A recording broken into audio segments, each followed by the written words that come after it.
Welcome, everyone, to a wonderful opportunity today to speak with Pooja, Prema, and it's a real privilege for you to be here. Thank you so much for joining us today, taking your precious time to speak with this community. Thank you, love. Thank you for having me here. Yeah, and Pooja and I have known each other here in the local Berkshires community for a number of years. You're one of the first people that I got to know when we moved here about 4 or 5 years ago now, and you have always struck me as a community weaver and someone that is walking in ceremony, you know, all the Mm, time, thank uh, you. and thinking, and I can see you thinking ceremony and speaking the language of ceremony all the time. So, and then your actions out in the world, your events, you know, have a magnetism. You know, people show up for the things that you do for many years before I was even here, and you created this incredible Rites of Passage project in 2013, and now it's 2021, and I know as fellow ceremonialists, there's significance to this 8-year cycle. I know, I think you were trying to do it last year, and with the pandemic, you tuned into the timing, I imagine, and I look forward to hearing more about that. But now it's an 8-year cycle, which is, an octave in a sense, a new iteration. So I would love for you to just presence yourself any way you want. And the invitation is just to begin with, what's the dream? What's the vision, the calling, the prayer that Rites of Passage, this project is bringing into expression? Mm. Thank you so much for starting out there. At that octave, as you say, I really love that saying it's an octave. I didn't think of it that way. Because oftentimes I speak about the nuts and bolts and then go to that place, and so it's a nice invitation just to start where it really originates from. Um, but I was thinking that it's actually Sarah, your wife, who inspired something around that 8 and that actually 2021 as something significant. And what she had said to me last year, and it was simply had to be moved because everyone had to adjust and change and move. But she said that 1 is the beginning. 0 is the Hmm. kind of dissolution and place of unknown, and then 1 is setting forth into the next journey. And that really struck me as true. So I feel like not only is it an 8, but it's the beginning of a new phase Hmm. for the collective, for me as a person, for Rites of Passage as a project. It is a new beginning. Hmm. So the vision of 2020 vision, Rites of Passage, because we say it's the 2020 iteration of this project that I began in 2013, is we are the once and future vision of our ancestors. And this theme of clear sight, clear sightedness that is both inner focused, inner sight, as well as outer sight, and that those two are the same, that they're linked. We see ourselves more clearly, we see our past more clearly, our lineage past, our shared past. What are we coming from? How did we get here to this moment of massive unrest and crisis? And then, therefore, what do we vision for the future? What do we see from that place of sight? What do we see for ourselves? What do we see for our community? What do we see for the world? And that sight is mostly, there's a lot of emphasis on beauty and um, the possibility but there's also a reckoning, an acknowledgement of what is complex and difficult and painful that we carry and that we've been through experiencing as human beings. And specifically, Rites of Passage is a project that honors the initiatory life experiences of women, those who identify as women, cis and trans women, through the life cycle from birth to death, whether it's things like puberty and motherhood and menopause, or it is healing from trauma, healing the wounds that we've inherited. It is migration and diaspora. It is the process of forgiving and loving oneself. It is losses and changes, pandemics, um, divorces, so many experiences in our lives that modern culture here in the West and just generally the modern pace, the modern culture of life doesn't allow us to really reflect, to acknowledge, to speak about. We don't have a culture or language around initiation, any kind of initiation. We don't have community containers around that. So the project is meant to do that for cis and trans women through the arts. And I first saw in 2012 a vision of a house, a literal house of many rooms. And each room would represent a stage or a theme in women's lives using everyday objects and ritual gestures. And that an audience could literally pass through this house from room to room to room and be immersed in these worlds of transformation and healing. And we call them rooms of cure, rooms of healing. So the audience walked through that house for 3 nights in 2013, and we had about 65 people that were a part of creating this, mostly women, ages 3 to 89. But that vision was to create a space then that all of this long held narrative and prayers and creativity, creative life force, energy, and wisdom of women could have a place to live, could have a literal home, to be at home, to express itself, to have a sense of belonging, and truly take up space in a world that hasn't really let women take up space authentically. And we did that in a house because it represents the inner metaphor of our daily life. It also represents that the work and wisdom and art of women for centuries, thousands of years really, was in the home, was in the domestic sphere, and it wasn't considered valuable or important because it wasn't in the male dominated sphere of society, the outward facing public sphere, right? It's the domestic sphere. So opening the doors to our inner lives, to the places where we held power, where we always had created, in our kitchens, for example. So that was the intention then. And now this intention, that prayer, is who are we as women of color in 2021? Because there was not a focus on women of color in 2013, and we were very limited by who composed the project because I was working just in the local Berkshires here.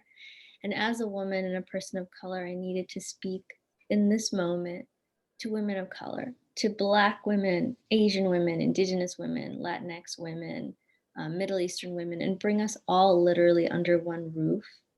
Bring all of those lineages, those many colors, those many stories together, just to reweave them and to see that commonality that we share as people that are more recently colonized and that have been marginalized for very long, to see the unity in our diversity, and to say that now is the time when, at a moment of maybe unparalleled crisis collectively on the globe, if we are to have a viable future, then we need to listen to the voices of women.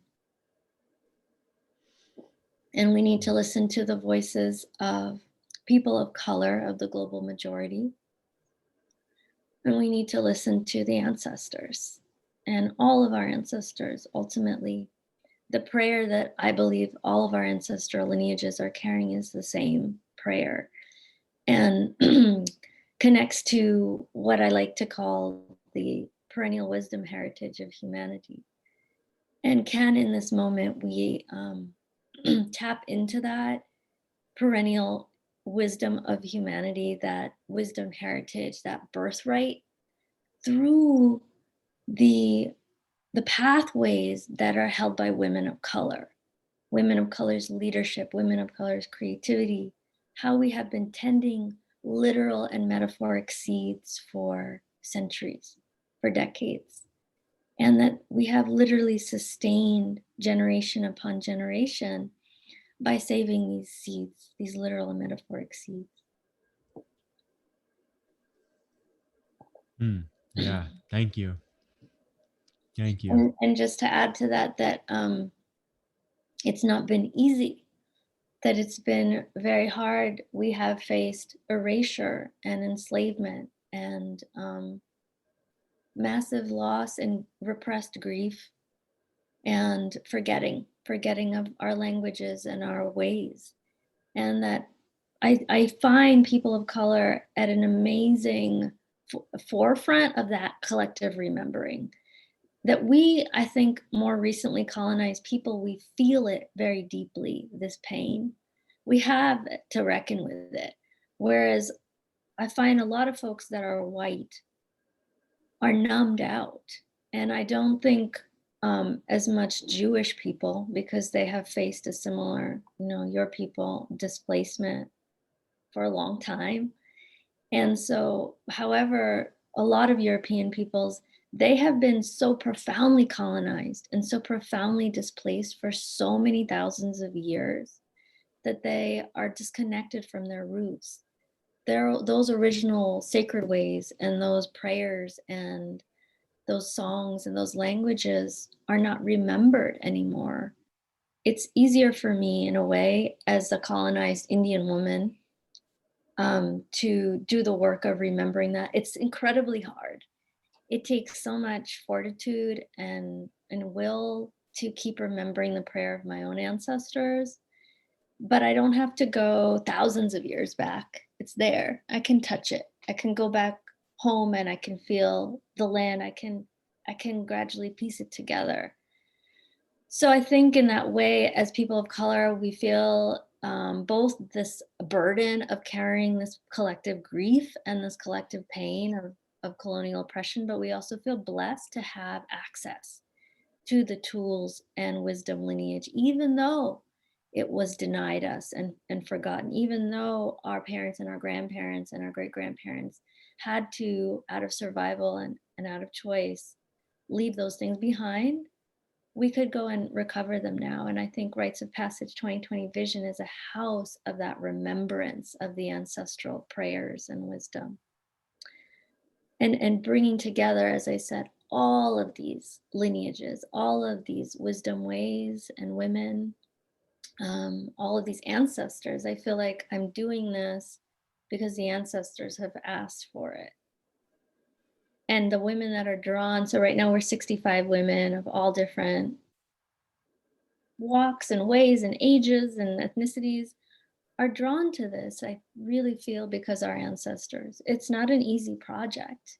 It's a beautiful project. It's hard work. And what sustains those who have stayed through, particularly since we moved it from 2020, is this deeper mandate to be creating this right now for us, for our healing, for our own rite of passage, and for our ancestors, and for all of us, for the future generations.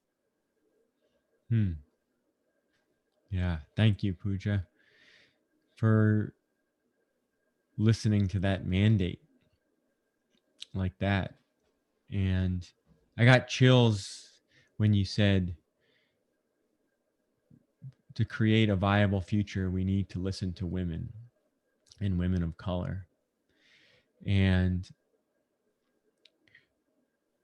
last night I was looking at your website again and tuning in and remembering my own journey of connection, nature connection, self connection, connection to commitment to the future, remembering my own journey of deployment, I like to call it, of the mandate, how the ancestors were speaking to me. and it has to do with the earth, listening to the earth. Oh, how do I remember? How do we listen to the earth? We need to learn the language of the earth, and then those perennial wisdom traditions. There have always been people that knew how to do that and still do, and then like that, the earth and the women, for me, that's what I have seen, both the beauty of the earth and of women, and the wisdom and the nourishment, and then also the atrocities that our society have, um, that we have, that are continuing, unfortunately, and that there's a history there, and I feel it's very connected. Um, so what Yes. I want, what Yes. Yes. So what I want to ask you, because like you were saying, everyone's in a different place in terms of their own connection to this Mm. conversation, uh, is, I don't like the phrase devil's advocate, but I want to just bring in a thought process of, what do we say to, how do we make the connections? This conversation of the Alliance for a Viable Future, it's about a whole systems, um, awareness, systems thinking. How is everything connected?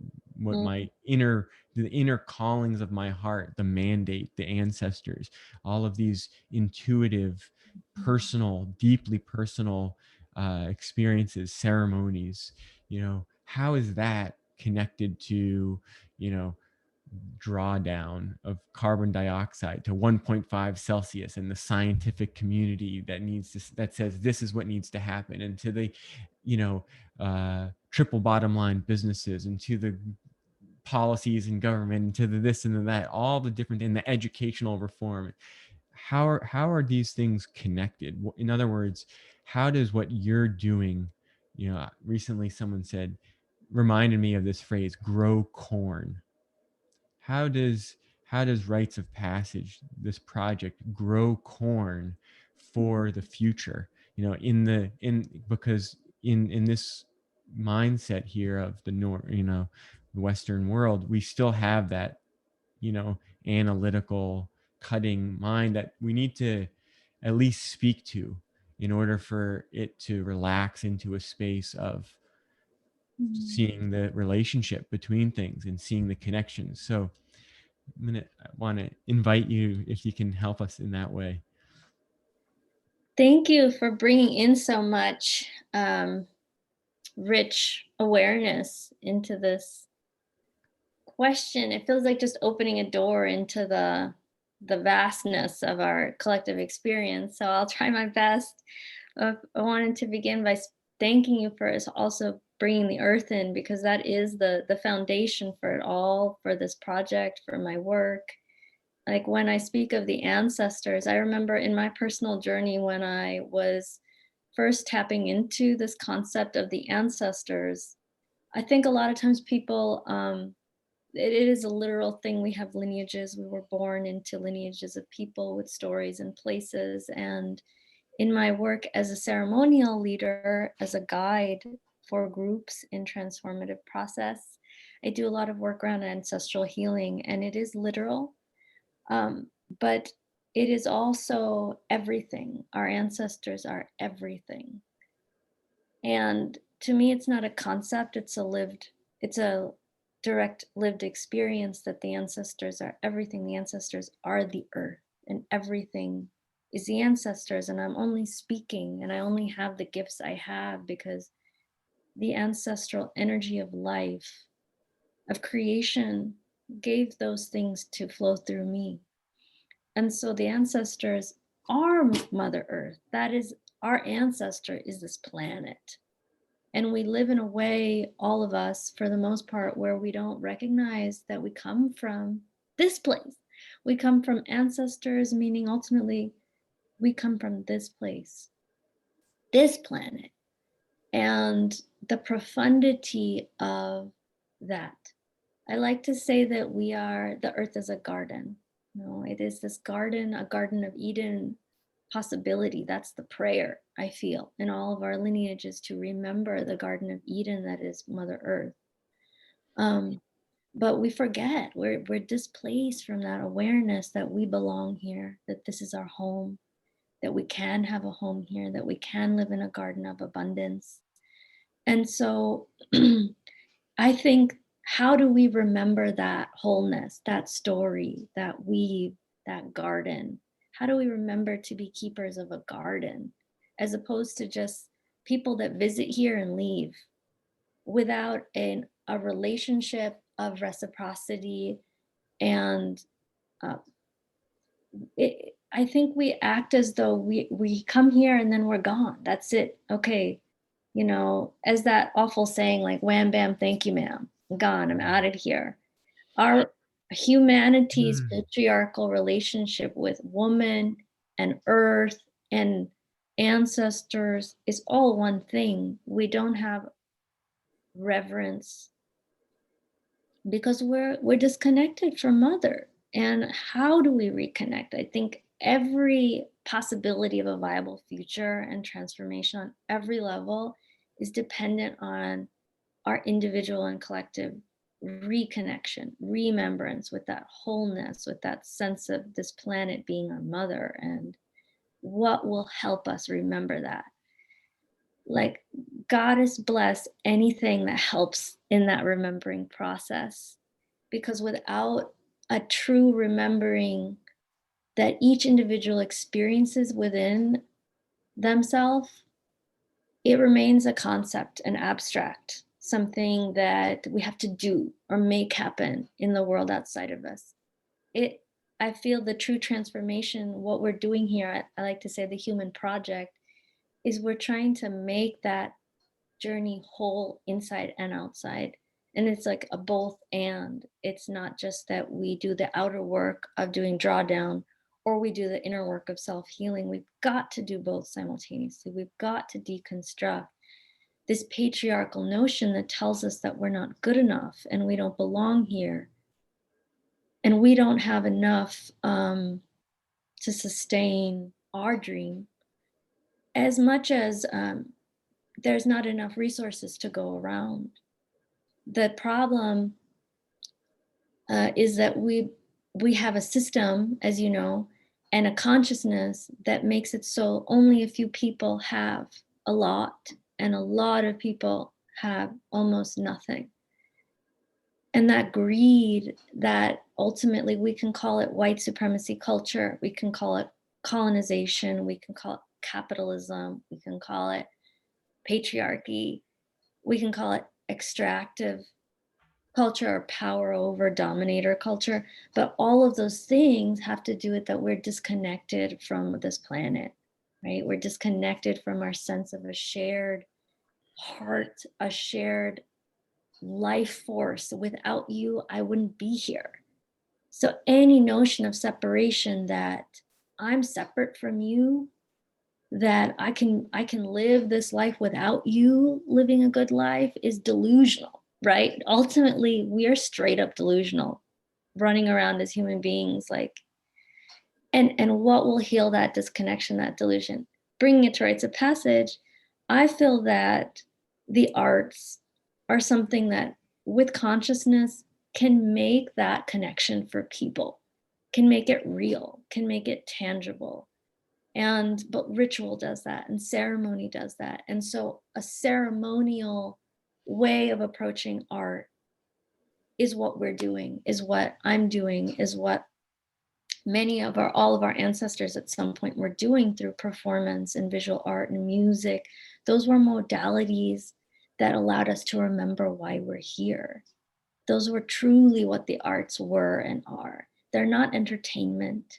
I mean, they are entertaining sometimes, but they're truly something that was a technology for remembrance, for reconnection, for feeling our heart and our shared heart. So if people of all genders and all walks can walk through this house, or can experience eventually our online virtual website, and that's a whole nother conversation, because I have a lot of things to say about virtual life, but if they can go through that house and have a sense of, wow, I experienced this, a rite of passage in my life, but I didn't ever know it was such. This reconnection to the earth theme that I keep seeing in this house, whether it's through earthen vessels or massive amounts of water everywhere, or flowers, or literal soil, or seeds. We have a literal seed pantry, and food, ancestral foods pantry. People see that, they walk in and see a collection of heirloom seeds, and they go and they see these things, they feel these things, they smell, they hear. It's every texture of sensory awareness simultaneously. My prayer is that at some point it hits them on a visceral level and allows a process of remembering that is deeper than yet. You know, we're always all remembering deeper. Every single one of us is remembering our wholeness deeper.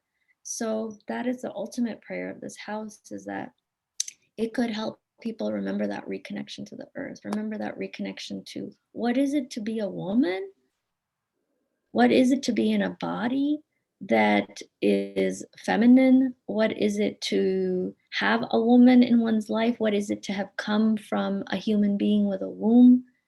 Most likely, most of our mothers were women, you know, like were self identified as women, is what I mean to say. That reverence of, wow, this planet is amazing, is the same as, wow, women are amazing. And wow, I came from a woman, and wow, she endured hardship to bring me here. I think all these things you're mentioning are simultaneous awareness, and we never know how or when, or what is it going to make a human being have a simultaneous awareness of the interconnection of all reality, all aspects of reality. But that is the way I am. You know, that is simply reality. Like true remembrance, nothing is disconnected anymore. So political awareness and consciousness, every single liberation movement that exists, liberation for the planet, for clean water, for women's rights, for LGBTQ rights, and you know, Black Lives Matter, immigration justice, all these things are simply the movement for remembrance, the movement for belonging, the movement for having that garden on earth, the garden that we are, be a shared garden of flourishing and flowering and resilience. And so I hope that Rites of Passage is that garden, is a garden tended by women of color that come from long lineages of gardeners who may have forgotten their seeds and how to tend the garden, but are remembering it now. And in the actual embodiment of that remembering that people can witness, that people can tune into, they will be inspired in their own process of remembrance. And I think above all, too, you spoke to it really beautifully. And it reminds me of something one of my teachers said to me years ago, which is all this healing that we're doing and this, I would say, complete mess that we're in as a humanity and even as a human identity, as individual. There's so much work to be done in that mending and remembering. Sometimes it can feel just crippling. I know it does for me. How will I ever be free? How will I ever release the weight of this oppression or this, you know, forgetting, this confusion, this separation, right? And she said, think of it as who are you doing this for? What are you doing this for in the future? Because if you're just thinking about yourself and all of that obstacle, you definitely want to give up. I definitely want to give up. It's very similar to how in the Buddhist paths they say, you know, my liberation is for the liberation of all sentient beings. And I think that is what I heard you say too, is that ultimately, what is this for? This remembrance? For me, it's to bring the garden back into flower. Who's it for? It's for the ancestors. Who are the ancestors? There are children coming back to us. And over again, we're just trying to remember how to be a garden instead of a desolate, you know, place where the seeds can't grow because the soil is too rough and the rain isn't pouring. And everything is a metaphor for consciousness. So I truly believe in the regenerative power of Mother Earth.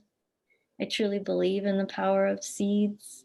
I truly believe in the power of our diversity and our wisdom ways as humanity. And like the other thing that I think of that was such an impact for me years ago is someone who was a friend of mine who is a seed keeper. I was back in my ancestral homeland in Kerala. And in Kerala, we had thousands of varieties of rice. We had thousands of varieties of mangoes. And now, for example, with mangoes, there's like 10 varieties of mango trees. And like that sort of erasure of human language, of beauty ways, and of species, of life that are not human is all interconnected. And I had so much grief about the loss of all the mango varieties. And this person who was a man said to me, do you know that in every single mango seed, it holds the genetic potential of thousands of mango varieties? And that nature will create all of those varieties again, or all new ones in time. And it will take time, but that time is a blip. Ultimately, I mean, we are a true blip in this story of remembrance and forgetting, right? And that have faith in that eternal prayer. There's only one way. Ultimately, it's going to keep going until we remember, I guess, is how I feel. And however long it takes, until that garden can be, that Garden of Eden. Anyway, I'm a utopianist, if you can't tell. So that's the way I think. And that's I think if I wasn't shooting for that, I wouldn't embark on a project like this. I would not do anything. Really, Mm. like if it's not going to be the most beautiful prayer of the ancestors, then why do it? Someone else said to me recently, go big or go home. So I don't know if that explains or it provides any kind of insight into the way that I see the interconnectedness of all of those things and how does it become practical. I want people in the house to see those seeds and to somehow get a transmission of Mm-hmm. seeds are as practical as they are metaphoric. Mm. We were all seeds inside of our mothers. I was a seed. I was an egg in my mother's ovaries when she was a baby in my grandmother's womb. I was a seed. I have seeds. What am I going to do with those seeds? How do I tend those seeds? I think when I was young and I first got into permaculture, so that was over 20 years ago, and it blew my mind because of the pattern language. And I wish that I was like, why did no one ever tell me from the moment I came onto this planet till now that everything is interconnected and that every single pattern is everywhere? That a tree is a placenta and so on, and an iris, and um, everything is connected. Wow. Okay, that's it. That's everything. So I just feel like we're here to remember that in as many ways as possible. And my prayers at Rites of Passage facilitates that for as many people as possible in a beautiful way, in a way that is a celebration. Amen. Yeah. Yeah. That transmission that you spoke about, that's what I see. I had a question here about the ripple effects, the pebble in the pond, the calm pond ripples out. Maybe you could share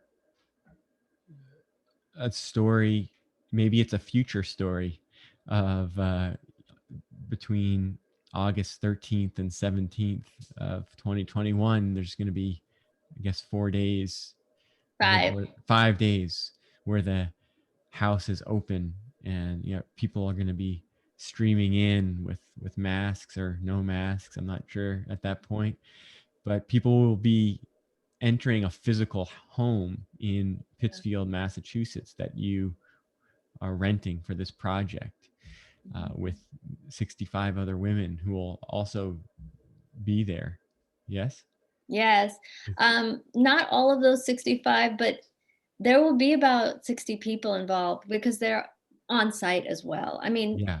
it's So, still so just the growing. focus of, right. So someone from the community or wherever, someone's heard this podcast and they, oh my God, I have to go see this. I have Mhm. to, I don't know what it is. Something in me is being called to be there. I don't know. I just have to listen. Maybe it's a rite of passage for me to go, and a pilgrimage to go to Mm. Pittsfield, Massachusetts, to the Rites of Passage Project for this particular moment in time. Then I enter into the door, and what's the impact, and tell that future Yeah, story of that person. love it. Maybe there's a particular person that's in your mind that you're like, I can't wait till that person comes and visits this home, and what's it going to do for them, in that life. They work, they have a job, maybe they have a family. Well, there's so many people that I think of, but what I think of when you were speaking is that it's a house of belonging. It's a temple of remembrance. And we're not used to anymore here in the West going into spaces like that. Our homes were temples of remembrance, ultimately. And we forgot that kind of process of gatekeeping. So when people enter the house, again, every texture of senses like sight, hearing, smell, touch, they won't be touched physically, but they will feel the air. Um, is happening simultaneously. They walk through these rooms, they see all these different women of color from all different places around the world, their lineages. They see a room full of dirt. They go into down a stairway that's a rebirth canal. They go through over 21 spaces actually of this remembrance. They see little toddlers and old women, everybody in between. And when they come out of that journey, they go into the last room, which is called V is for victory. And it's a room that I'm curating, which is ultimately it's victory to this garden, victory to the flowering earth. And what they see there is a massive weaving, a literal weaving that represents the remembering of the weave of humanity, and thousands of flowers in that room. And they are just struck by this total beauty, total sensory beauty. And in that moment, going through all of these different spaces and textures and worlds, really, they feel in their heart an overwhelming sense of fullness. Um, Sometimes that level of fullness is like more than we experience generally in life or are comfortable with, but I hope that it could create an opening, a profound opening sense of empathy and interconnection with these people who maybe are like them, maybe are not like them at all. Um, and that they experience a sense of recognition in their own self in that journey, whether they're a person of color or not a person of color, that there is some way that they get linked in a good way to feel that shared humanity and also that recognition of difference. Therefore, how am I going to show up for the collective? How am I going to show up for women's liberation, people of color's liberation, my own liberation? Um, Daily, in my daily life, how am I going to hold my awareness a little differently than I have? And what do I want for the future? What do I want for my life? I mean, we've all been through a collective rite of passage we are still in, called COVID-19 pandemic on the globe, um, that has reoriented us in many ways, but still not really given us a clear direction, I think, in a lot of cases of, well, what do you want this world to be like actually? And so those are lofty things to say, but of course I hope that people come to the house and have those feelings and thoughts and what do I want my life to be now? If this is possible, I never imagined anything like this house in my life. None of us have.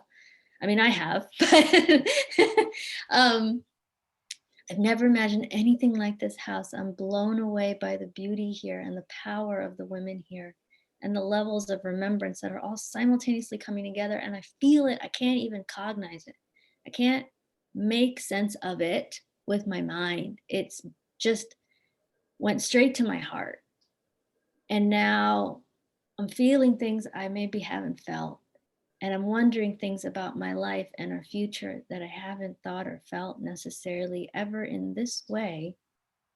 And now what? I don't have an answer for now what, but that sense of recognition. I remember last time, 2013, my favorite audience member input was on a card. At the end of that journey, last time we fed them toast and tea, and we had these cards that every audience member could write down a rite of passage of their own and hang it up. And my favorite was someone who wrote, by the time I got to the second room, I thought it's not so bad being a woman after all. And that's so simple, but my God, if this person has been around a few decades, perhaps, and that's what they got out of this house, that's amazing to me. You can go through a life and pretty much feel like it's an awful thing to either A, be a woman or be alive. And if they could walk through this house and get a sense of it's not so bad, that's a good start. I'd love them to get a sense of, wow, it could be beautiful. Wow, it could be amazing to be here. It could be amazing to be a woman. I didn't know it could be like this until now. That's even better, but even to get a sense of any slight awakening of possibility is a miracle to me. I Mm. could never guarantee in the ritual performing arts whether someone will have that liminal experience, but it's always I want to set up the conditions where it's a possibility.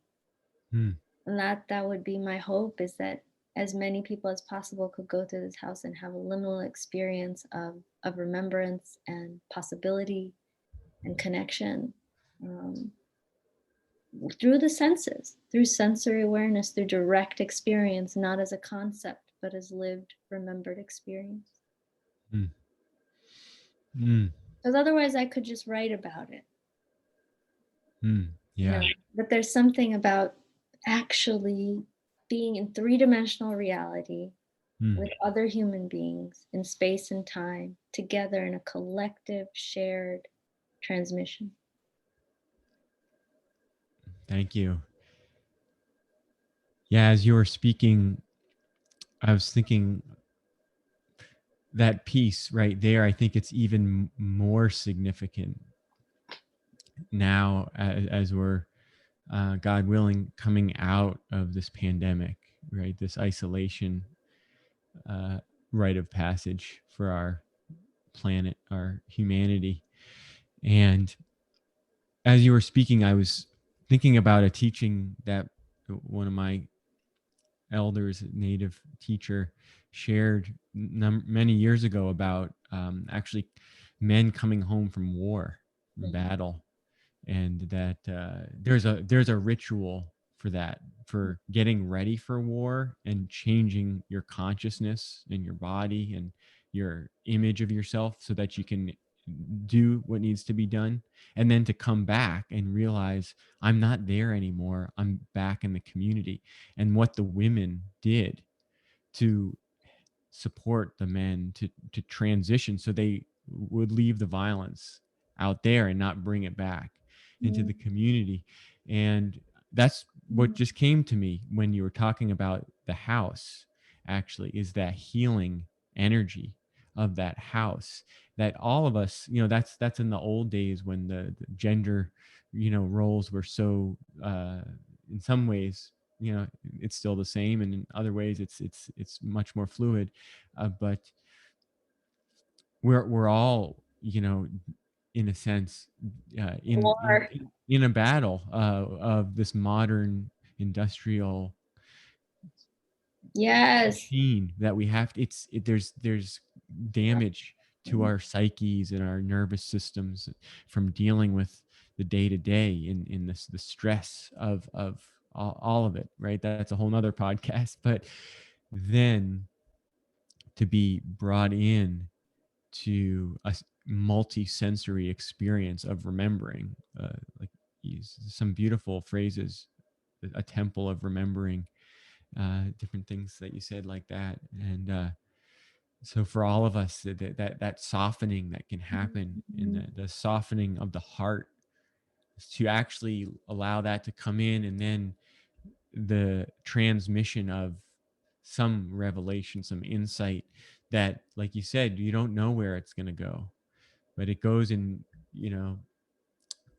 10,001 Yeah. different directions. I mean, infinite directions for each person, but it's going to go somewhere good, is what I hear. It's good medicine. Good It's medicine. good medicine. It's good. Yeah, I love that you said that because we are, as women of color, we are constantly in a hyper protected state, many of us, as women against patriarchy and the ravages of that assault, as much on us as women and as Mother Earth, and that as people of color against white supremacy and colonization. And really, it's something we live with every day, a sense of not belonging, a sense of not feeling safe, not feeling seen, being at war with a world that is not humane to any of us.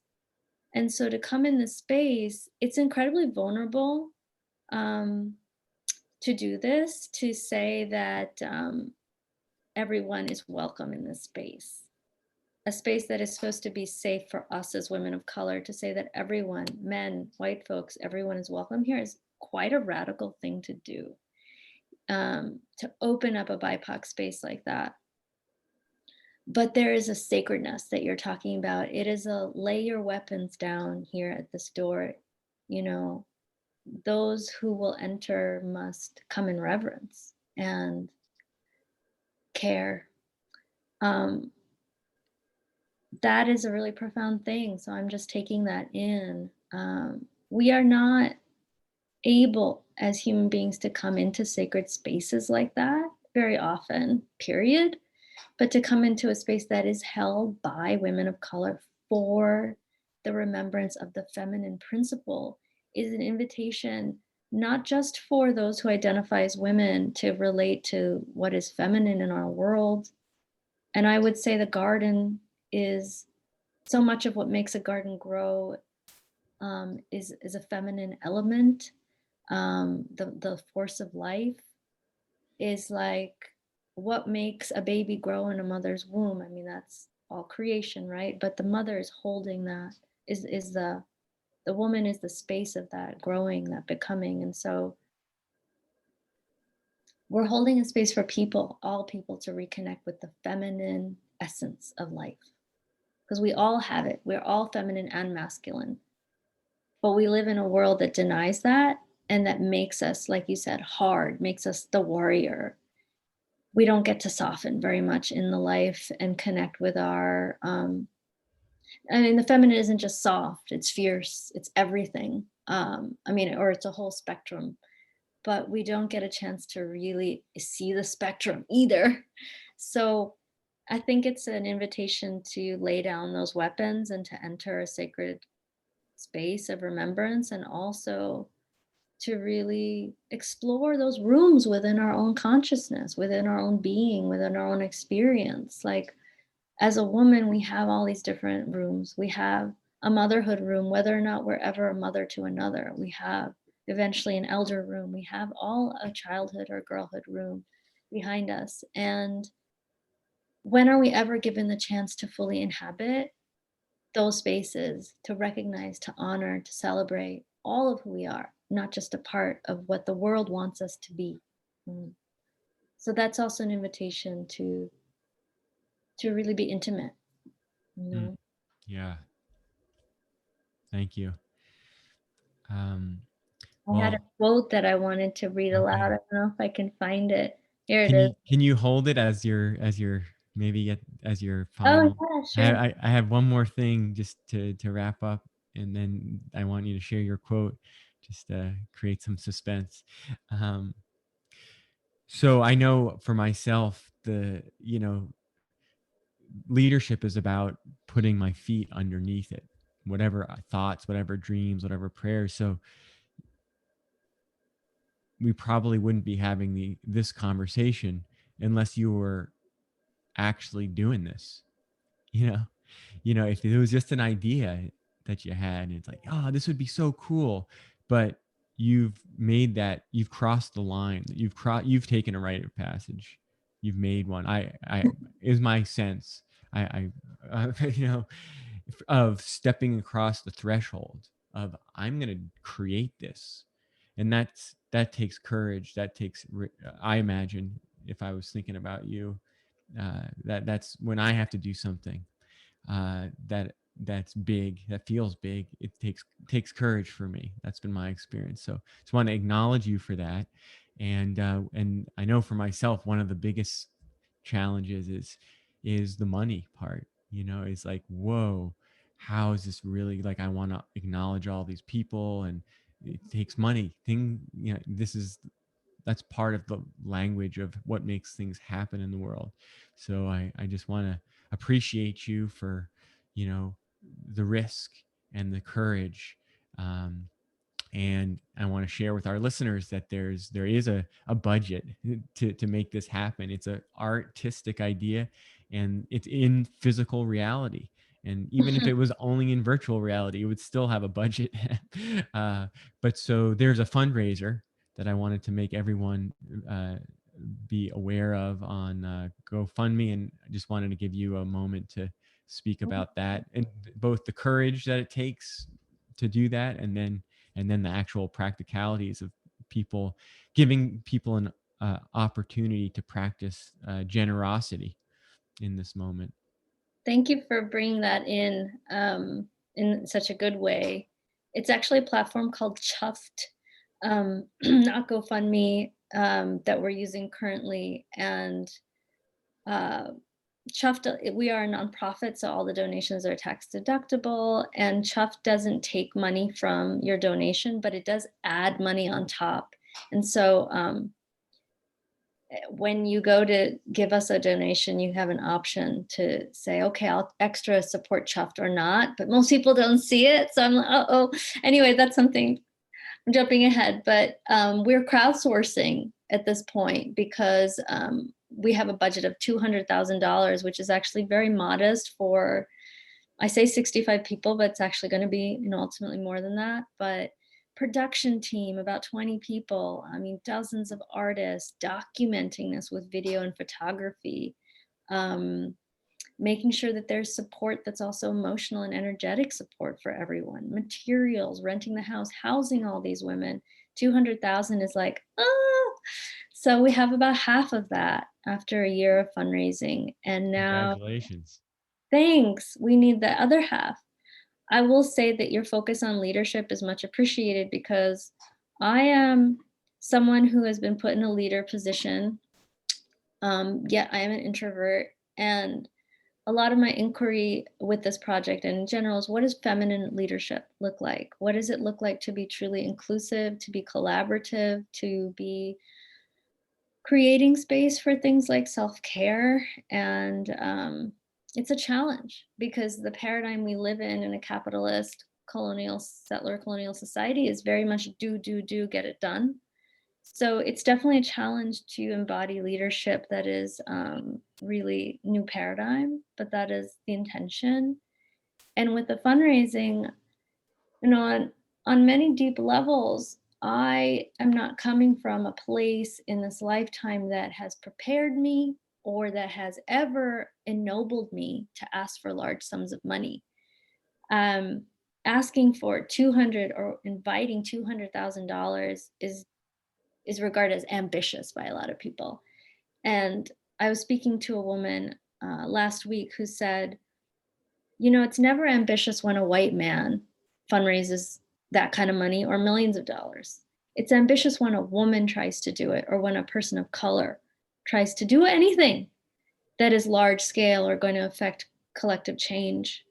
And is it really ambitious? I mean, perhaps it is, but I would like to reframe that as this is not only an invitation to be part of something that is truly liberative and that shows our future potential for remembering this garden of humanity that we are here, but also an act of reparations. Because what is this money? What is this currency? Where did it come from? It came through the erasure of many languages and peoples. It comes presently from that. It comes from resource extraction of indigenous lands, of lands that were never meant to be bought or sold in the first place. It came and it comes from the forced labor, whether by enslavement or capitalism, essentially the same thing, of Black and brown bodies and women's labor as on so many levels. So an act of reparations that says this money is actually yours. This currency is actually all of ours, and certainly women and women of color who birth everything, right? Women are Mother Earth. We birth everything. We continue life on this planet. Certainly, you should have enough money to make something beautiful and healing for yourselves and everyone. Certainly, it should not feel audacious or ambitious to ask for. I'll say, as a person, as a woman of color, as an Indian woman, it's a real stretch. I've never asked for this kind of money before or welcomed it. I've never seen $100,000 in my life. I never imagined that I would be able to fundraise that kind of money. And at the same time, I'm aware that for a lot of people, it's nothing. $100,000 is really nothing. And for other people, it's everything. It's more than an entire lifetime's worth of money. So I'm holding all of that complexity and the reality. I don't think that people know, because I'm in a position like this, that it's not easy. It's incredibly uncomfortable. I come from people that I am only the second generation out of British colonial rule. Nothing has told me that I deserve this or that I have the right to create, to have a vision and see it through. No one ever told me that I could do this. I'm doing it because of some, something deeper that is saying this needs to be done. So I'm asking for the money on behalf of these 65 women and on behalf of the ancestors of all of our lineages, but ultimately all of the ancestors, to make something beautiful and life-giving right now. But it is definitely, when we speak about money, I'm aware of all those levels, that it's needed, like you said, that it's a reality, that there's also no escaping that this money is not clean money. None of it. It is based on resource extraction. And so I guess on that larger sense, again, I hope that through this reparations and money, that we could create something regenerative and a future potential that could inspire people to grow food, to create communities, to actually live their lives in more harmonious ways, to respect themselves, their own bodies, other women's bodies, other people of color's bodies and experiences, all of ours, right? So it's not simply to make a profit, is what I'm saying. I have no interest in making a profit. I have no interest in doing a capitalist game. The only reason I'm doing this is to create something of benefit, and money is a part of that. So Chuffed is the campaign we're using. And yeah, it's definitely a beautiful thing, I think, to open the net and open the arms and say, hey, help us. It's also so vulnerable. Yeah, indeed. Well, we're going to have a link in our Thank you. podcast here for people And it's to. running till May 31st. Okay, good. Good. Well, that'll happen. Yeah, Yeah, thank you. it'll happen. And yeah, inviting our listeners, our community here to show up for the Rites of Passage Project. And I have and my quote, which relates to this. yes, please. You ready? We're It's an ready. Audre Lorde quote. She's one of my favorite Black feminist writers. That visibility which makes us most vulnerable is that which is also the source of our greatest strength. Mm. Amen. Well, thank you again, Pooja. Do you want to just read that one last time as we close the space? That visibility that makes us most vulnerable is that which is also the source of our greatest strength. Audre Lorde.